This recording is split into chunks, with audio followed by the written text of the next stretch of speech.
नमस्कार साथियों, हमारे ज्योतिष शतम केंद्र चैनल पर आप सभी प्रिय दर्शक गणों का बहुत बहुत हार्दिक स्वागत और अभिनंदन। मैं हूं आचार्य पंडित सर्वदानंद शर्मा और मेरी ओर से भी आप सभी दर्शकों को बहुत बहुत प्यार भरा नमस्कार। तो साथियों, आज हमारी चर्चा का विषय जन्म कुंडली का वह अत्यंत महत्वपूर्ण भाव है जिसे हम ज्योतिष की भाषा में धन भाव, वाणी स्थान, कुटुंब स्थान या प्रारंभिक शिक्षा का घर कहते हैं, यानी हमारी जन्म पत्रिका का दूसरा भाव। और जब कलयुग के सबसे मायावी छाया ग्रह अचानक धन देने वाले या फिर अचानक सब कुछ छीन लेने वाले महाशक्तिशाली राहुदेव इस अत्यंत संवेदनशील और महत्वपूर्ण भाव में आकर बैठ जाते हैं तो पूरे जीवन की आर्थिक और पारिवारिक स्थिति का पूरा समीकरण ही बदल जाता है।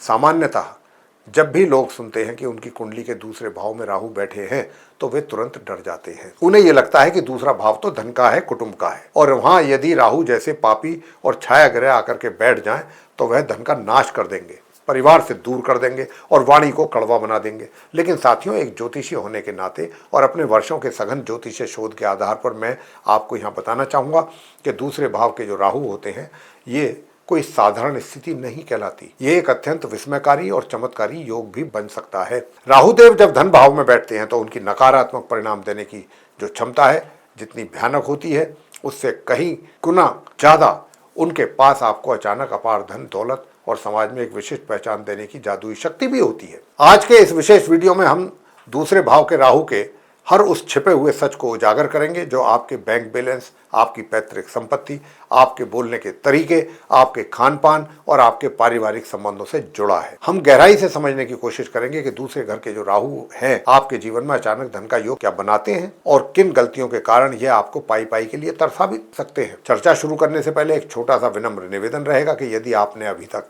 हमारे चैनल को सब्सक्राइब नहीं किया है तो कृपया सब्सक्राइब जरूर कर लें और बेल आइकन भी दबा दें ताकि हमारे नए वीडियोस समय पर आप तक पहुंचते रहें और उनके द्वारा आप महत्वपूर्ण जानकारियां ज्योतिष से संबंधित प्राप्त कर सकें। साथ ही आपको यह भी बताना चाहेंगे कि अगर आप किसी भी परेशानी से जीवन में गुजर रहे हैं और अनुभवी ज्योतिषाचार्य से सलाह लेना चाहते हैं तो आप फिर नीचे दिए गए नंबर्स पर संपर्क करके अपनी या अपने परिवार के सदस्यों की कुंडली दिखाकर अपनी समस्याओं का समाधान प्राप्त कर सकते हैं। तो आइए बिना विलंब किए शुरुआत करते हैं हमारे आज के इस विशेष वीडियो की। साथियों, सबसे पहले हम उस बुनियादी सिद्धांत की बात करेंगे जो दूसरे भाव का राहु आपकी वाणी यानी कि आपके बोलने के तरीके पर डालता है। दूसरा घर हमारी वाणी का होता है और राहु देव हैं माया, भ्रम और वाक्पटुता के कारण। जब राहु यहाँ बैठते हैं तो जातक की वाणी में एक गजब का आकर्षण और सम्मोहन पैदा कर देते हैं। ऐसा व्यक्ति जब बात करना शुरू करता है तो सामने वाला मंत्रमुग्ध होकर उसकी बातों को सुनता रहता है। आपके भीतर शब्दों का ऐसा मायाजाल बुनने की कला होती है कि आप मिट्टी को भी सोने के भाव बेच सकते हैं। लेकिन साथियों, यहाँ एक बहुत बारीक ज्योतिषीय सूत्र याद रखने वाला है। दूसरे भाव का राहु जातक को अत्यधिक स्पष्टवादी या कभी कभी बहुत कड़वा बोलने वाला भी बना देता है। आपके मन में जो बात होती है आप उसे सीधे मुंह पर बोल देते हैं बिना ये सोचे कि सामने वाले को बुरा लगेगा या अच्छा। आपकी यही बेबाकी और स्पष्टवादिता कभी कभी आपके अपनों को ही आपका दुश्मन बना देती है। लोग आपको घमंडी या बदतमीज समझने लगते हैं जबकि आपके मन में कोई मैल नहीं होता। इसके साथ ही राहुदेव यहाँ बैठकर जातक को झूठ बोलने की या बातों को बढ़ा चढ़ा करके पेश करने की आदत भी दे देते हैं। यदि राहु शुभ प्रभाव में है तो जातक अपनी इस कला का उपयोग वकालत में, मार्केटिंग में, राजनीति में या डिजिटल कंटेंट क्रिएशन में करके बहुत अच्छी सफलता हासिल करता है। ऐसा व्यक्ति एक कुशल वक्ता बनता है जो अपनी बातों से पूरी भीड़ को नियंत्रित कर सकता है। परंतु यदि यही राहु किसी क्रूर ग्रह से पीड़ित हों तो व्यक्ति अपनी ही वाणी के कारण कानूनी मुसीबतों में ही फंस जाता है। इसलिए आपको अपनी इस दिव्य ऊर्जा का उपयोग बहुत ही संभल कर करना चाहिए। तो साथियों, अब हम उस पक्ष की ओर चलते हैं जिसका आप सभी को बहुत उत्सुकता के साथ इंतजार रहता है, यानी कि धन और संपत्ति का मामला।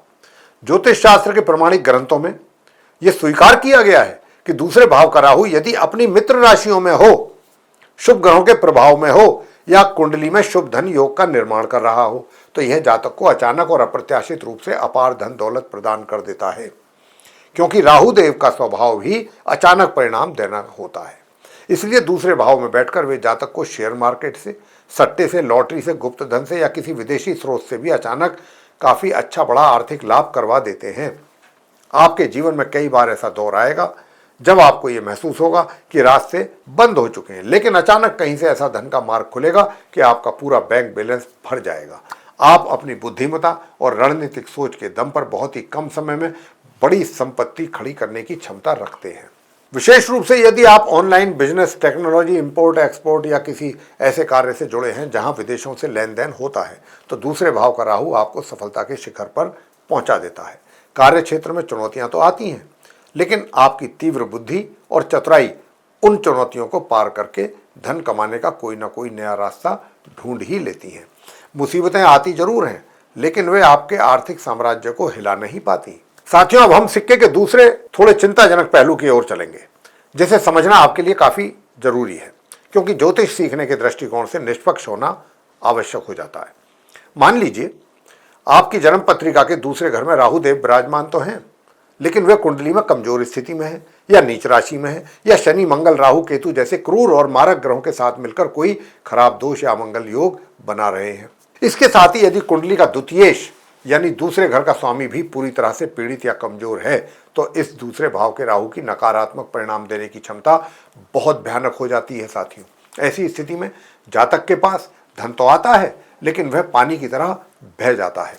आपके जीवन में अचानक ऐसे खर्चे आएंगे या कोई ऐसी बड़ी दुर्घटना या नुकसान होगा कि जमा की हुई पूरी पूंजी एक झटके में समाप्त हो जाएगी। पीड़ित राहु जातक को गलत जगह निवेश करने की प्रेरणा देते हैं। आप शॉर्टकट के चक्कर में रातों रात अमीर बनने के लालच में आकर गलत या गैर कानूनी गतिविधियों की तरफ आकर्षित हो सकते हैं, जिससे आपकी पूरी संपत्ति डूब सकती है और आपको भारी कर्ज का सामना करना पड़ सकता है। यहाँ बैठे पीड़ित राहु जातक को पैतृक संपत्ति के सुख से भी वंचित कर देते हैं। आपको अपने पिता या दादा की संपत्ति मिलने में भारी कानूनी अड़चनों का सामना करना पड़ सकता है, या परिवार के ही लोग आपके साथ धोखा कर देते हैं। इसीलिए यदि आपका राहु पीड़ित है तो आपको कभी भी जुए, सट्टे या बिना सोचे समझे किसी बड़े निवेश से पूरी तरह अपने आप को दूर रखना चाहिए।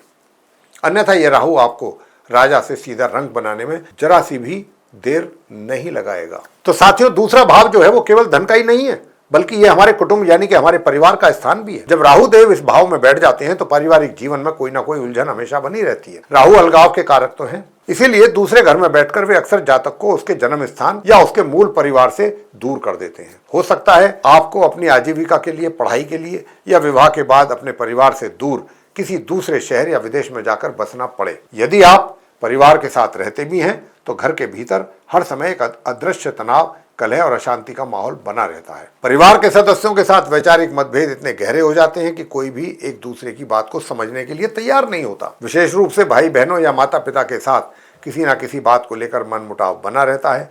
कभी कभी तो स्थिति ऐसी हो जाती है कि जातक अपने ही घर में खुद को बिल्कुल अकेला और पराया महसूस करने लगता है। आप परिवार के लिए कितना भी त्याग कर लें, उन्हें कितना भी आर्थिक सहयोग दे दें, लेकिन बदले में आपको वह सम्मान और प्रेम नहीं मिलता जिसका आप हकदार हैं। यह राहु का वो कार्मिक दंड है जो जातक को अपार धन होने के बाद भी पारिवारिक सुख से थोड़ा सा दूर रखता है। ऐसी स्थिति से बचने के लिए आपको घर के मामलों में बहुत ही धैर्य और शांति से कार्य करने की आवश्यकता है। तो साथियों, ज्योतिष का एक और अत्यंत महत्वपूर्ण सूत्र यह है कि दूसरा भाव हमारे मुख का यानी कि हमारे चेहरे और खान पान का भी होता है। जब राहुदेव दूसरे भाव में आकर बैठते हैं तो जातक की खान पान की आदतों में एक अजीब सा बदलाव लेकर आते हैं। ऐसे जातकों को तीखा, चटपटा, बाहर का खाना या जंक फूड खाने की काफी तीव्र इच्छा उनकी बनी रहती है। यदि यहाँ राहुदेव ज्यादा दूषित हो जाएं तो जातक के भीतर किसी न किसी प्रकार के व्यसन या बुरी लत की भी प्रवृत्ति ये पनपने लगती है। ऐसे लोगों के अंदर आप धूम्रपान, मदिरापान या किसी अन्य नशीली वस्तु के आदी हो सकते हैं। राहुदेव मुख के मार्ग से ही शरीर में जहर या बीमारियां फैलाते हैं। इसीलिए पीड़ित होने पर यह राहु आपको दांतों की समस्या, आंखों की कमजोरी, गले का इन्फेक्शन या मुख से संबंधित कोई ना कोई शारीरिक व्याधि दे सकते हैं। इसके साथ ही दूसरे भाव के राहु जातक को अनिद्रा या देर रात तक जागने की बीमारी भी देता है। आपके दिमाग में रात के समय विचारों का ऐसा तूफान चलेगा कि आप चाह करके भी सो नहीं पाएंगे। यही कारण है कि स्वास्थ्य के दृष्टिकोण से दूसरे भाव के राहु वाले जातक को अपने खान पान पर बहुत कड़ा नियंत्रण रखना चाहिए। सात्विक भोजन अपनाना और बुरी आदतों से अपने आप को दूर रखना ही आपके स्वास्थ्य की असली चाबी है। तो साथियों, एक ज्योतिषी होने के नाते मैं आपकी उस हिम्मत और आपकी उस आंतरिक इच्छा शक्ति को बहुत अच्छे से समझ सकता हूं, जिसके दम पर आप जीवन की इन तमाम उलझनों का मुस्कुरा करके सामना करते हैं। दूसरे भाव के राहु आपको संपत्ति देते हैं। वैभव देते हैं, लेकिन सब कुछ होने के बाद भी आपके मन के भीतर एक अनजानी अदृश्य चिंता हमेशा 24 घंटे बनी रहती है। जहां तक कि दिमाग में हर वक्त एक मानसिक टू डू लिस्ट बनी रहती है कि अब आगे करना क्या है, कल के लिए धन की व्यवस्था कैसे करनी है, उस पारिवारिक समस्या को कैसे सुलझाना है। आपके पास चाहे कितना भी बैंक बैलेंस क्यों ना हो, आपके मन में हमेशा एक असुरक्षा की भावना बनी रहेगी कि कहीं यह धन खत्म ना हो जाए, कहीं कोई मुझसे मेरा हक ना छीन ले। यही वह अदृश्य चिंता है जो आपको अपनी सुख संपत्ति का खुलकर आनंद लेने से रोक देती है। साथियों, राहु देव जिस भाव में बैठते हैं उस भाव से संबंधित चिंता हमेशा के लिए आपको दे देते हैं। आप में वो गजब का हौसला होता है कि आप अपनी संपत्ति की रक्षा करना बहुत अच्छे से जानते हैं। बस आवश्यकता इस बात की है कि आप अपने मन को शांत रखें और अदृश्य चिंता के चक्रव्यूह से आप बाहर निकलें। तो साथियों, अब आप ये बात सोच रहे होंगे कि जब दूसरे भाव के राहु इतनी परेशानियां भी दे रहे हैं, अचानक धन के साथ साथ चिंताएं और पारिवारिक कलह भी ला रहे हैं जीवन में, तो फिर आखिर क्या किया जाए, इस मायावी ऊर्जा को संभाला कैसे जाए। इसके लिए मैं आपको एक चमत्कारी मूल मंत्र दे रहा हूं। साथियों, यदि आपकी कुंडली में राहु दूसरे घर में है तो आपको अपने जीवन में मौन की शक्ति यानी कि पावर ऑफ साइलेंस को अपनाना ही पड़ेगा, क्योंकि यह वाणी का स्थान है। इसीलिए आपकी वाणी ही आपके भाग्य का निर्माण भी करती है और वही आपके विनाश का कारण भी बनती है। आपको समाज में, घर में या बाहर ज्यादा लोगों से व्यर्थ की बहस करने से पूरी तरह बचना होगा। लोगों के सामने अपना पॉइंट बार बार क्लियर करने की या स्वयं को हर जगह सही साबित करने की आपको कोई आवश्यकता नहीं है। आप जितना ज्यादा शांत रहेंगे, जितना ज्यादा मौन का सहारा लेंगे, आपके लिए उतना ही श्रेष्ठकर रहेगा और आपका राहु उतना ही शुभ फल देना शुरू कर देगा। एक निश्चित समय के बाद चीजें अपने आप सुधरेंगी, लेकिन यदि आपने अपनी तरफ से जिद करके अपनी वाणी के दम पर उन्हें जबरदस्ती सुधारने की कोशिश की तो वो बातें और ज्यादा बिगड़ सकती हैं, क्योंकि ये राहु देव का कड़ा नियम है। आपको जीवन की कुछ स्वाभाविक पारिवारिक परेशानियों को शांति से झेलना ही पड़ेगा। तो अगर आप इन परिस्थितियों को बिना विचलित हुए संभाल लेते हैं, किसी से वाद विवाद नहीं करते हैं, तो धीरे धीरे यह कठिन समय अपने आप ऐसे निकल जाएगा जैसे शरीर से बुखार उतर जाता है। साथियों, इसके साथ ही चूंकि दूसरे भाव के पीड़ित राहु अचानक बड़ा आर्थिक नुकसान या पारिवारिक अलगाव भी करते हैं, इसीलिए सुरक्षा और समृद्धि के दृष्टिकोण से मैं आपको बहुत ही अचूक और चमत्कारी उपाय बताने जा रहा हूँ, जिन्हें अपने जीवन में आप जरूर शामिल कीजिए।